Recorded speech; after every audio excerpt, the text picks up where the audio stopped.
बिस्मिल्लाहिर्रहमानिर्रहीम। अस्सलामुअलैकुम वरहमतुल्लाहि वबरकातुहू। दोस्तों, कैसे हैं? क्या हाल है? उम्मीद करता हूं कि खैर व आफियत से होंगे। दोस्तों, इस वीडियो में मैं आपको कुछ नया बतलाने वाला हूं, कुछ नया सिखलाने वाला हूं। जैसे छोटे छोटे शब्दों को क्या कहते हैं, छोटे छोटे शब्दों को जोड़कर जुमले कैसे बनाते हैं, कैसे किसी की बातों को समझते हैं। ठीक है, ये सब मैं आपको बतलाने वाला हूं। लिहाजा आपसे गुजारिश है कि वीडियो को आखिर तक देखें।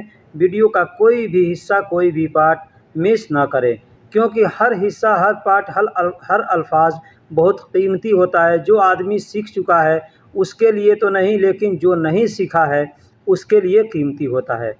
जो आदमी सीख चुका है उसको भी बहुत से ऐसे लोग हैं जो एक अल्फाज को बस एक ही मतलब समझते हैं, ये नहीं जानते कि उसको कहाँ कहाँ और कैसे कैसे इस्तेमाल किया जाता है। ठीक है, आपसे एक और छोटी सी रिक्वेस्ट करता हूँ कि अगर आप हमारे चैनल पर नए हैं या पुराने हैं, चैनल को सब्सक्राइब नहीं किया है तो सबसे पहले चैनल को सब्सक्राइब कर दीजिए, वीडियो को लाइक कर दीजिए और दोस्तों में भी शेयर कीजिए। तो चलिए अब हम वीडियो को शुरू करते हैं।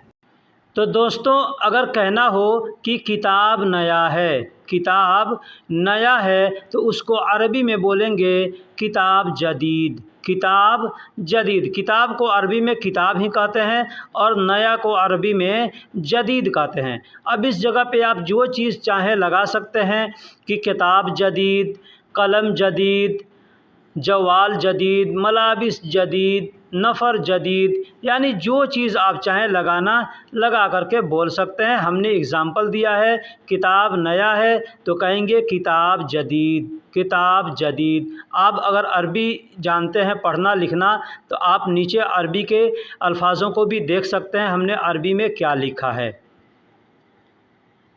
दूसरा है किताब फटी है। किताब फटी है, बहुत से भाइयों के कमेंट्स आए थे कि फटने को अरबी में क्या कहते हैं। तो दोस्तों, यहाँ पे एक चीज़ ध्यान दीजिएगा कि अगर लकड़ी है तो लकड़ी टूटेगा, लकड़ी फटता भी है, लकड़ी टूटता भी है, तो उसको अरबी में कस्सर कहते हैं। ठीक है, कस्सर कहते हैं। कस्सर का मतलब टूटना होता है। कुछ भी टूटा, कागज़ टूट गया या कागज़ फट गया, बात सेम है, टूटा या फूटा। गिलास टूट गया या गिलास फूट गया।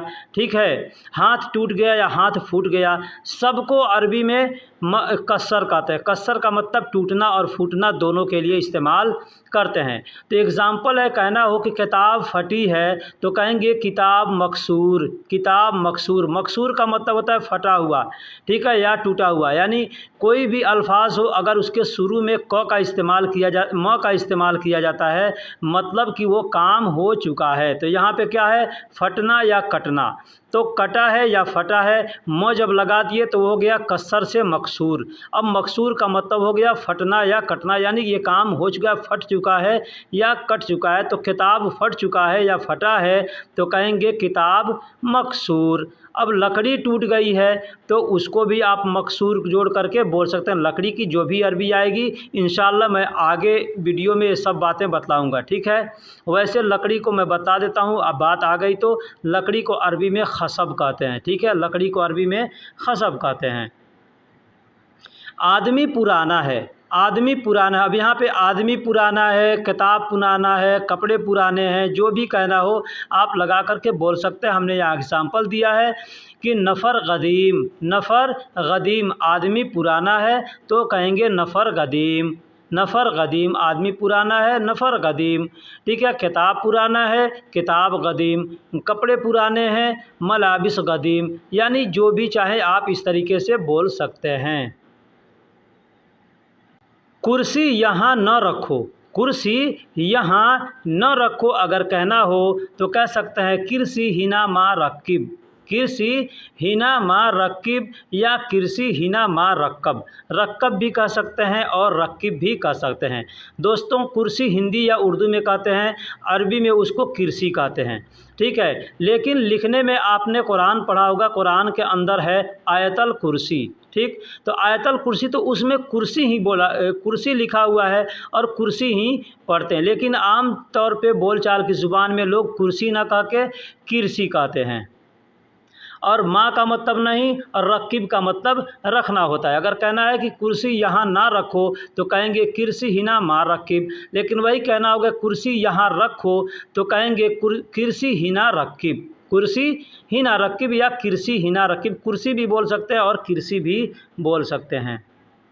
मैं बहुत भूखा हूँ, मैं बहुत भूखा हूँ या मुझे बहुत भूख है। यहाँ दोनों ये सेंटेंस यहाँ पे जुमले बैठेंगे कि मैं बहुत भूखा हूँ या मुझे बहुत भूख है कहना हो तो कहेंगे अना जिद्दन जौआन, अना जिद्दन जौआन, यानी मैं बहुत भूखा हूँ या मुझे बहुत भूख है। अना का मतलब मैं, जिद्दन का मतलब बहुत होता है और जौआन का मतलब भूख होता है, भूख या भूखा।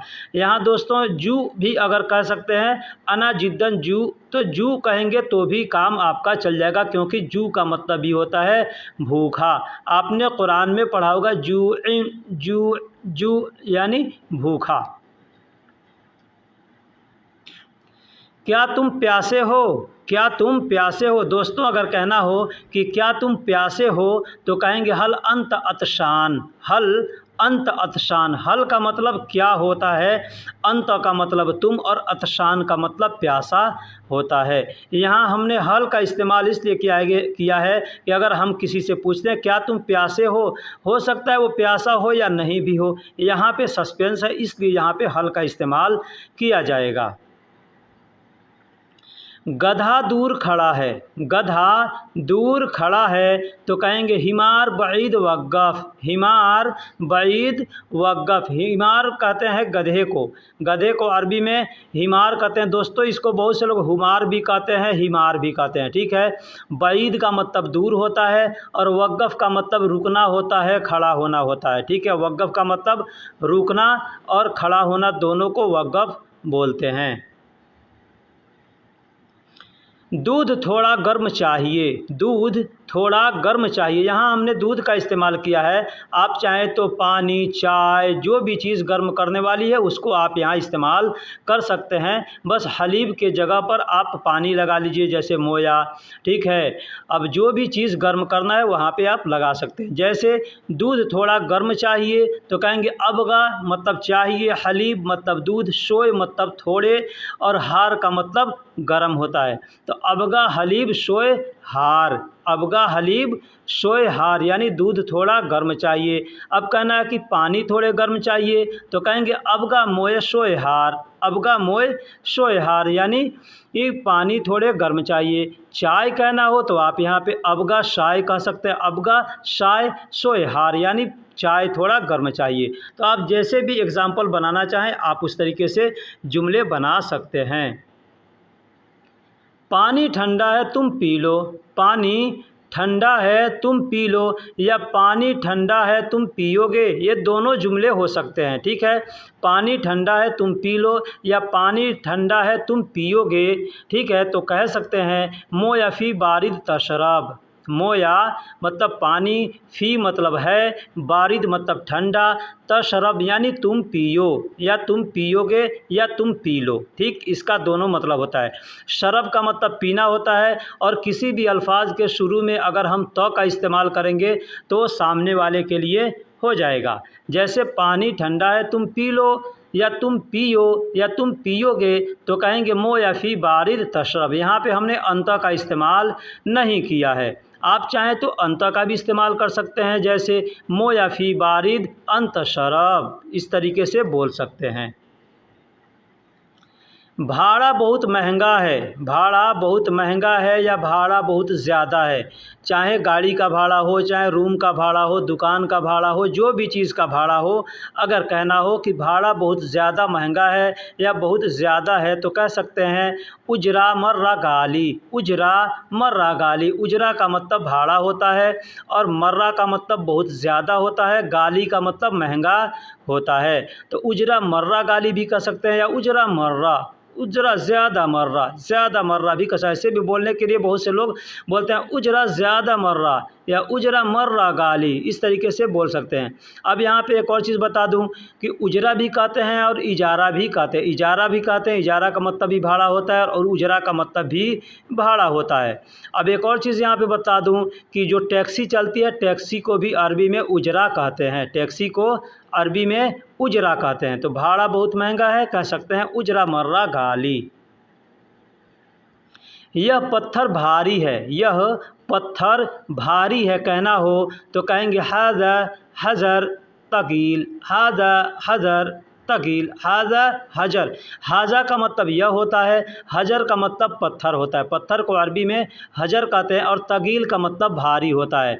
मैंने पीछे ही बताया कि आप अगर अरबी पढ़ना जानते हैं तो आप नीचे देख सकते हैं हाज़ा हजर सगील, सा लिखा है और बड़ा काफ लिखा है, ठीक है। सगील बोलने के लिए, पढ़ने लिखने के लिए सगील लिखते हैं, लेकिन लोग बोलने के लिए तगील बोलते हैं। बहुत से लोग थगील भी बोलते हैं, ये भी ध्यान दीजिएगा कि बहुत से लोग थगील बोलते हैं, तगील बोलते हैं, सगील बोलते हैं, ठीक है।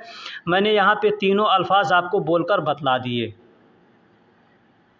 कागज़ पतला है, कागज़ पतला है। अब यहाँ पे सिर्फ कागज़ की बात नहीं, कोई भी चीज़ पतला होगा, आदमी पतला है, लकड़ी पतला है, कपड़े पतले हैं, चाहे कागज़ पतला है, दरख्त पतला है, कुछ भी, सड़क पतला है, कुछ भी पतला हो तो आप यहाँ पे लगा सकते हैं। जैसे कागज़ की जगह पे, कागज़ को अरबी में वर्गा कहते हैं और ख़फ़ीफ़ का मतलब पतला होता है, ठीक है। अगर कोई चीज़ हल्का है तो वहाँ पे भी आप ख़फ़ीफ़ का इस्तेमाल करेंगे। तगील का मतलब भारी और ख़फ़ीफ़ का मतलब हल्का, पतला, कमज़ोर, ठीक है। कई जगह ख़फ़ीफ़ को इस्तेमाल करते हैं, ठीक है। और वर्गा का मतलब कागज़। एक और चीज़ बता दूं, पत्ता होता है पेड़ का, उसको भी अरबी में वर्गा ही बोला जाता है, पत्ते को अरबी में भी वर्गा ही बोला जाता है। शर्ट और पैंट साफ़ करो, शर्ट और पैंट साफ़ करो। अब यहाँ पे कोई भी चीज़ साफ़ करना हो तो अरबी इस जगह पे, जैसे पैंट और शर्ट हमने इस्तेमाल किया है तो यहाँ पे लगा करके बोल सकते हैं। जैसे गाड़ी साफ़ करो, ठीक है, घर साफ़ करो, ठीक है, जो भी चीज़ साफ़ करना हो, गिलास साफ़ करो, जो भी साफ़ करना हो तो आदमी यहाँ पे पैंट और शर्ट की जगह पे लगा करके बोल सकता है। हमने यहाँ एग्जांपल दिया है, शर्ट और पैंट साफ़ करो तो कहेंगे सौवी नदीफ़ कमीज़ व बंतलून। सौवी नदीफ़, सौवी का मतलब करो, नदीफ़ का मतलब साफ़ होता है। बहुत से लोग नद्दफ़ भी बोलते हैं और नदीफ़ भी बोलते हैं, ठीक है।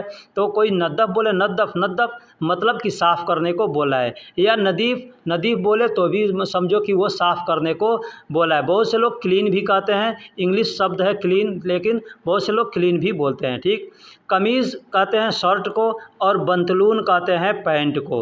वह का मतलब और होता है, वह का मतलब और होता है। कोई भी जगह पे अगर आपको और का इस्तेमाल करना है तो आप वहाँ पे वह का इस्तेमाल कर सकते हैं, वह लगा करके बोल सकते हैं। अब शर्ट और पैंट साफ़ करो, ठीक है, तो सौवी नदीफ़ कमीज़ व बंतलून। अब आपको शीशा साफ़ करने को आपका कफील बोल रहा है तो कहेगा गिजाज नदफ़ या गिजाज नदीफ़। गिजाज कहते हैं शीशे को। गाड़ी साफ़ करने को बोल रहा है तो कहेगा सैयारा नदफ़ या सैयारा नदीफ़। सैयारा कहते हैं गाड़ी को, यानी गाड़ी साफ़ करो। घर साफ़ करने को बोल रहा है तो बेत वहाँ पे लगा देगा, बेत नदफ़ या बेत नदीफ़। रूम साफ़ करने का बोल रहा है तो गुरफ़ा नदीफ़ बोलेगा, गुरफ़ा नदफ़ बोलेगा, इस तरीके से बोल सकता है। तुम सबके कपड़े ज़्यादा गंदे हैं, तुम सबके कपड़े ज़्यादा गंदे। अब यहाँ पे हमने पीछे बताया था साफ़ को अरबी में नदफ़ कहते हैं और गंदा को यहाँ पे मैं बता रहा हूँ कि अरबी में वसख़ कहते हैं। वसख़ का मतलब गंदा होता है। अब यहाँ पे ध्यान दीजिएगा, वसख़ लिखा है, लास्ट में ख का इस्तेमाल किया गया है। इससे मिलता जुलता एक अल्फाज आता है वसत। वसत का मतलब होता है मीडियम यानी बीच का, ठीक। यहाँ पे मैं दिया नहीं हूँ लेकिन मैं आपको बता दिया कि कोई अगर बोले तो यहाँ पे आपको समझना है कि वसख़ बोल रहा है, ये वसत बोल रहा है, ठीक। तो तुम सबके कपड़े ज़्यादा गंदे हैं कहेंगे अंतुम। यहाँ पे मैंने एक नया अल्फाज इस्तेमाल किया है, ठीक है। इन तकुल्लो भी बोल सकते हैं, इन तकुल्लो यानी तुम सबके, मलाबिस जिद्दन वसक़, इन तकुल्लो मलाबिस जिद्दन वसक़ यानी तुम सबके कपड़े बहुत गंदे हैं। लेकिन अगर इन तकुल्लो ना बोल करके सिर्फ आप अंतुम बोलेंगे तो अंतुम का मतलब हो गया तुम सब, अंतुम, अंत का मतलब तुम और अंतुम का मतलब तुम सब, ठीक है। ये जमा है, अंत वाहिद है और अंतुम जमा है, ठीक। तो तुम सबके कपड़े ज़्यादा गंदे हैं, अंतुम मलाबिस जिद्दन वसख, इस तरीके से बोल सकते हैं। मस्जिद दूर नहीं है, मस्जिद दूर नहीं। अब यहाँ पे चाहे तो मस्जिद दूर नहीं है, बाज़ार दूर नहीं है, घर दूर नहीं है, दुकान दूर नहीं है, जो चाहे तो आप लगा करके बोल सकते हैं, ठीक है। लेकिन हमने एग्जांपल दिया है मस्जिद दूर नहीं है, तो कहेंगे माफ़ी बईद मस्जिद, या मस्जिद माफ़ी बईद, आगे पीछे करके बोला जा सकता है। मस्जिद माफ़ी बईद या माफ़ी बईद मस्जिद, इस तरीके से बोल सकते हैं। मस्जिद का अरबी में मस्जिद ही बोलते हैं, और माफ़ी का मतलब नहीं है, और बईद का मतलब दूर। यहाँ आपको मैं बता दूं कि माफ़ी में दो अल्फाज आते हैं, एक माँ और दूसरा फ़ी। माँ का मतलब नहीं होता है और फ़ी का मतलब है। तो जब माफ़ी कहेंगे तो इसका मतलब नहीं है, सिर्फ़ अगर नहीं कहना हो तो माँ का इस्तेमाल करेंगे, और सिर्फ़ है का इस्तेमाल करना है तो है बोलना हो तो यहाँ पे फ़ी का इस्तेमाल करेंगे। लेकिन अगर नहीं है कहना हो तो कहेंगे माफ़ी, ठीक। जैसे मस्जिद दूर नहीं है तो कहेंगे माफ़ी मस्जिद बईद या मस्जिद माफ़ी बईद, ठीक। या कहना हो मस्जिद दूर है, मस्जिद दूर है तो कहेंगे मस्जिद फ़ी बईद, मस्जिद फ़ी बईद। दोस्तों हर तरीके से जुमले को मैं बोल करके समझाता हूँ ताकि आप लोगों को अच्छे से समझ में आ जाए, ठीक। घोड़े के चार पैर हैं, घोड़े के चार पैर। अब यहाँ पे मैं चार पैर बतलाना नहीं यहाँ पे मतलब ज़रूरी था। यहाँ पैर को अरबी में क्या कहते हैं और घोड़े को अरबी में क्या कहते हैं, ये बतलाना ज़रूरी था, लाजिम था, ठीक है। इसलिए मैं यहाँ पे ये इस्तेमाल किया हूँ जुमला। अब घोड़े के चार पैर हैं, आदमी के दो पैर हैं, जानवर के कोई भी जानवर उसके चार पैर हैं, ठीक है, मुर्गी को छोड़ करके, ठीक है। मुर्गी के दो पैर होते हैं और बाकी जो भी हैं उनके चार पैर होते हैं। बहुत से ऐसे भी जानवर हैं जिनके दो पैर ही होते हैं, ठीक है, बहुत से जानवर हैं, है ना। तो हिसान, हिसान का मतलब घोड़ा होता है, ठीक है। और कदम का मतलब पैर होता है, पैर को अरबी में कदम कहते हैं, पैर को अरबी में कदम कहते हैं। तो कदम किसको कहते हैं, जो पैर होता है, पंजा होता है ना, उसको कदम कहते हैं। और जो पैर के ऊपर से और टखने के और घुटने के नीचे तक की जो हड्डी होती है ना, उसको रिजिल बोलते हैं। ये चीज़ ध्यान दीजिएगा, घुटने के नीचे यानी घुटना जहाँ से मुड़ता है तो घुटने के नीचे से लेकर के टखने तक जो हड्डी होती है उसको रिजिल बोलते हैं। और जो पैर जिस पर हम चलते हैं यानी पंजा जिसको हम लोग बोलते हैं उसको अरबी में पैर बोलते हैं। एक और चीज़ बता दूं, पैदल चलने को कदम कदम कहते हैं, पैदल चलने को कदम कदम कहते हैं। तो घोड़े के चार पैर हैं, हिसान फ़ी अरबा कदम, हिसान यानी घोड़ा, फ़ी मतलब है, अरबा मतलब चार और कदम मतलब पैर। दोस्तों वीडियो के अंदर अगर कुछ गलती हुई है आप हमें कमेंट बॉक्स में ज़रूर बताइएगा। कोई अल्फाज का अगर मैंने गलत मतलब बताया है या गलत तरीके से लिखा है या बोलने में या लिखने में कोई भी भूल चूक हुई हो तो आप हमें ज़रूर कमेंट बॉक्स में लिख करके बताइएगा। आपके मन में अगर कोई भी अल्फाज है जिसका मतलब आप जानना चाहते हैं आप हमें कमेंट बॉक्स में लिखिएगा, मैं इंशाअल्लाह उसको अगले वीडियो में आपको लिख करके अच्छे से और बतला कर समझा करके बतला दूँगा। चलिए फिर मिलते हैं किसी अगले वीडियो में, तब तक के लिए अल्लाह हाफिज़, सलाम अलैका।